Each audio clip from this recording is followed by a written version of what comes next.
Back to my channel. आज की class में हम इंडियन ट्राइब्स को स्टार्ट कर रहे हैं और इंडियन ट्राइब्स में हमारी पहली जो जनजाति आती है ये आती है नागा जनजाति। तो देखिए जो नागा जनजाति है ये नागालैंड की एक प्रमुख जनजाति है जो कि उत्तर पूर्वी भारत में निवास करती है। तो ये उत्तर पूर्वी भारत में नागालैंड में भी नागा पहाड़ियां और इन नागा पहाड़ियों के अतिरिक्त हम देखते हैं तो यहाँ पे मणिपुर है। मणिपुर के अगर यहाँ पे देखेंगे तो मिजोरम, असम और अरुणाचल प्रदेश की पटकाई गुम पहाड़ियां जो है, इस पटकाई गुम पहाड़ी क्षेत्र पर भी नागा जनजाति का विस्तार पाया जाता है।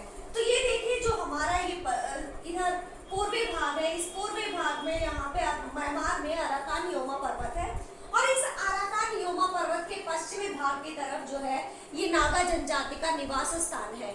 और नागा जनजाति जिस भाग में रहती है तो यहाँ पे मेघालय का मासिव नराम है, यहाँ पे विश्व की सर्वाधिक वर्षा वाला स्थान भी यही इसी क्षेत्र में पाया जाता है।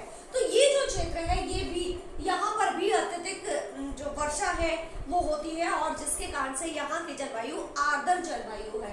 और ये जो भाग है यहाँ पे देखोगे तो हमारा यहाँ पे जंगली एरिया जो है, वनों से भरपूर ये वाला क्षेत्र जो है ये पाया जाता है। और इसके बाद हम देखते हैं नागा जनजाति की अर्थव्यवस्था। तो अर्थव्यवस्था के रूप में ये लोग जो है व्यावसायिक रूप से आखेट कृषि और कृषि के साथ साथ अगर हम देखते हैं पशुपालन के अलावा ये लोग मछली पकड़ने का कार्य भी करते हैं। और आखेट के लिए भी ये लोग अलग अलग विधियां अपनाते हैं। तो जो नागा पहाड़ी एरिया में रहते हैं वो आखेट करने के लिए एक अलग तरह की विधि अपनाते हैं। तो ये लोग जंगली एरिया से जिस पशु का शिकार किया जाता है तो उसको जंगली एरिया से खदेड़ करके जो यहाँ पे खादर क्षेत्र है उस खादर क्षेत्र की तरफ पशु को खदेड़ देते हैं। उसके बाद विष भरे तीरों से उसका शिकार किया जाता है। तो इस प्रकार की विधि ये लोग अपनाते हैं। और देखेंगे कि इनका जो प्रमुख हथियार होता है ये दाव होता है और दाव के अलावा ये लोग तीर कमान, भाला इनका प्रयोग भी शिकार के लिए किया जाता है। और मारम नागा जो है, ये मारम नागा एक स्पेसिफिक जो है नागा की एक उपजाति है। तो मारम नागा तीर के ऊपर विष लगा करके आखेट का कार्य करते हैं। और यहाँ पे जो कृषि आखेट संबंधी जो यहाँ पे नियम है वो बहुत कठोरता से उनका पालन किया जाता है। तो यहाँ पे जो आखेट से संबंधित नियम है इनमें कुछ नियम स्पेसिफिक है। तो यहाँ पे देखिए जब कृषि का कार्य किया जाता है तो कृषि के समय पर आखेट कार्य बंद कर दिया जाता है, कोई आखेट कार्य उस दौरान नहीं होता है। अगर यहाँ पे कृषि कार्य के दौरान आखेट किया जाएगा तो उसके लिए जो है कुछ एक स्पेसिफिक नियम है। और इसके बाद देखेंगे तो गांव की जो सीमा है, अगर ये लोग किसी एक गांव की सीमा में जाके शिकार करते हैं तो शिकार का कुछ भाग जो है इनको गांव वालों को भी देना पड़ता है। तो ये लोग गांव की सीमा में शिकार जो है नहीं करते हैं और करना भी पड़ जाए तो ये लोग गांव की उस शिकार के हिस्से में गांव की भी हिस्सेदारी होती है।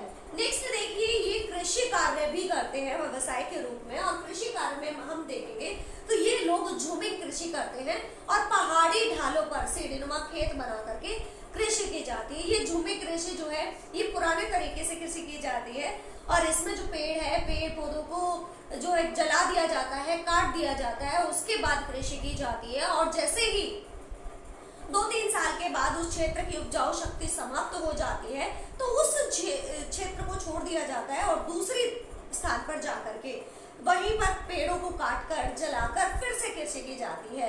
और ये जो कृषि करने के इनके तरीके हैं ये पुराने तरीके से कृषि की जाती है। और देखेंगे तो इनकी जो प्रमुख फसल है ये पहाड़ी धान है। और पहाड़ी धान जो है ये खाने के रूप में भी इसी चावल का प्रयोग ये लोग करते हैं। तो चावल भी इनकी प्रमुख खाद्य फसलों में शामिल किया जाता है। नेक्स्ट देखते हैं इनका जो व्यवसाय है, इसमें आता है कुटीर उद्योग। तो ये लोग जो है मोटे कपड़े का निर्माण करते हैं। ये जो नागा जनजाति है इसमें कुछ लोग सूत काटने का कार्य करते हैं, कुछ लोग कृषक भी हैं जो कि कपास उगाते हैं।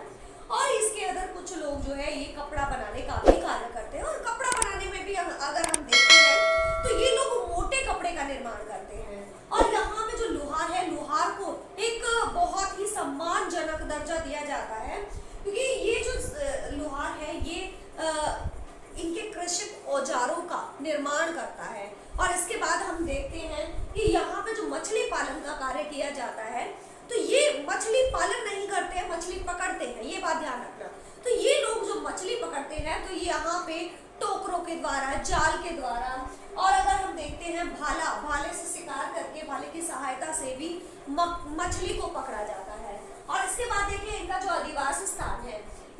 स्रोतों के आसपास ही निवास करते हैं।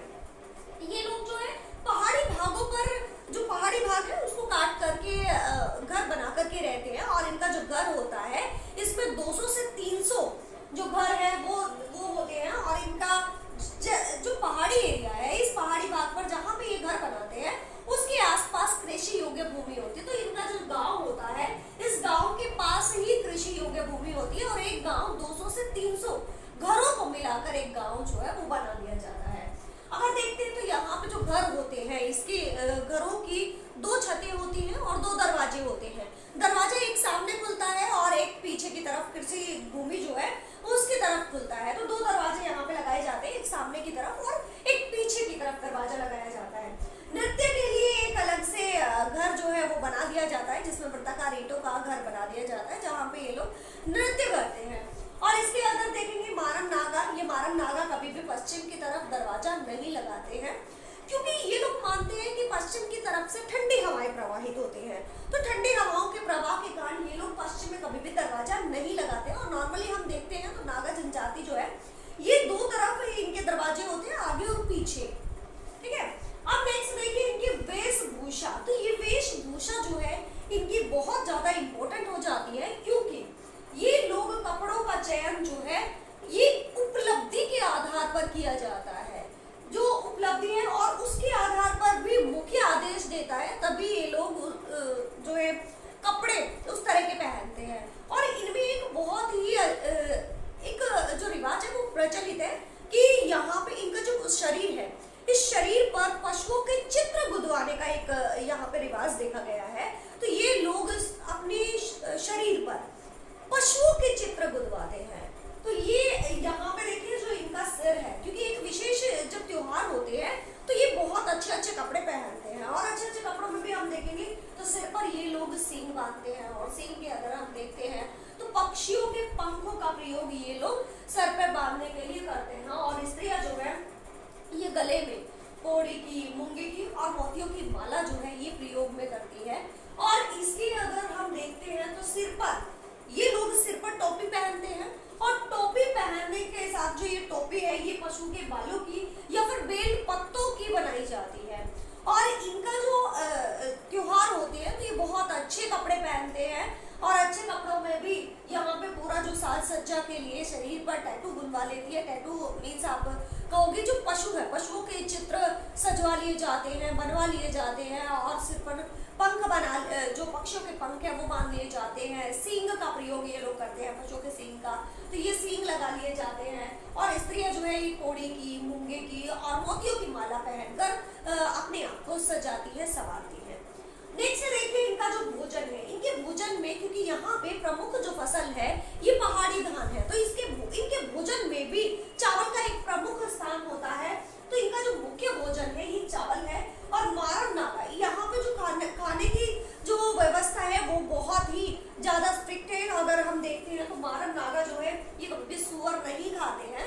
और इसके अगर देखेंगे तो टैगरफुल नागा जो है ये कभी भी बकरी नहीं पालते हैं। तो ये देखिए बकरी नहीं पालते हैं और दूध का प्रयोग कभी नहीं करते हैं। तो टैगरफुल नागा जो है ये बकरी नहीं पालेंगे, और बकरी के साथ साथ यहाँ पे जो दूध है, दूध का प्रयोग भी ये लोग कभी नहीं करते हैं। और सामाजिक व्यवस्था, इनकी जो सामाजिक व्यवस्था है, तो इस सामाजिक व्यवस्था में देखिए पहला आता है कि ये लोग सम्मिलित परिवार, ये लोग जो है एक दूसरे के साथ ज्वाइंट फैमिली में रहते हैं। तो सम्मिलित परिवार प्रथा यहाँ पे प्रचलित है। और सम्मिलित परिवार प्रथा के साथ साथ हम देखते हैं तो यहाँ पे ये लोग समूह में विचरण करते हैं, समूह में विचरण करेंगे। और समूह में विचरण के साथ मोरंग युवा जो है एक अलग से नाम दिया गया है, मोरंग युवा। ये जो मोरंग युवा है तो नागांव में कवारे पुरुष या स्त्री, यहाँ जो कवारे पुरुष स्त्री है इनको मोरंग कहा जाता है, और इनके रहने के लिए एक अलग से स्थान होता है। तो ये मोरंग युवा गृह है, ये एक युवा गृह का स्थान का नाम है मोरंग, जहाँ पे कवारे स्त्री और पुरुष रहते हैं। तो यहाँ पे देखिए ये लोग समगोत्रीय विवाह नहीं, एक ही गोत्र में विवाह नहीं करते हैं। तो समगोत्रीय विवाह यहाँ पे वर्जित माना गया है।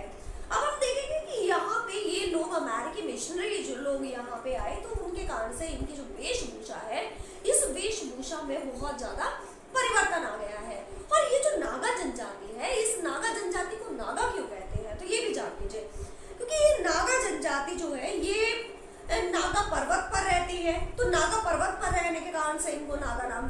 है। और कुछ विद्वान ये मानते हैं क्योंकि ये लोग नंगे रहते हैं तो नंगे रहने के कारण भी इनको नागा कहा जाता है। और इसके अगर कुछ लोग ये भी मानते हैं कि नागा का अर्थ सांप होता है, तो क्योंकि ये लोग सांप पालते हैं तो इसी कारण से इनको नागा कहा जाता है। तो इनका जो नाम है, इस नाम से संबंधित भी बहुत सारे जो विद्वान हैं इन्होंने अलग अलग नाम इसको डिफाइन किया है कि इनका नाम नागा इसलिए पड़ा है, या नागा नंगे रहते हैं इसलिए इनका नाम नागा पड़ा है। तो ये जो क्षेत्र है ये एक प्रमुख सघन घना जंगली क्षेत्र है जहाँ पर बेंत, बांस और इमारती लकड़ी जो है ये प्रमुख लकड़ी यहाँ की है। तो ये एक पहाड़ी क्षेत्र है जो कि उत्तर पूर्वी भारतीय क्षेत्र है। उत्तर पूर्वी भारत में भी नागा, जो हमारा नागालैंड में एक नागा पहाड़ी है, उस नागा पहाड़ी के ऊपर ये लोग निवास करते हैं। तो इसी प्रकार से देखिए जो हमारी नागा जनजाति है ये हमारी कंप्लीट होती है। और अगर आप ये चैनल पर नए हो तो आप मेरे चैनल को सब्सक्राइब कर लीजिए। अगर आपको ये क्लासेस अच्छी लग रही है तो मेरे चैनल पे आप मेरी इन क्लासेस को आप लाइक शेयर जरूर करिएगा। तो मिलते हैं नेक्स्ट वीडियो में नेक्स्ट जनजाति के साथ, तब तक के लिए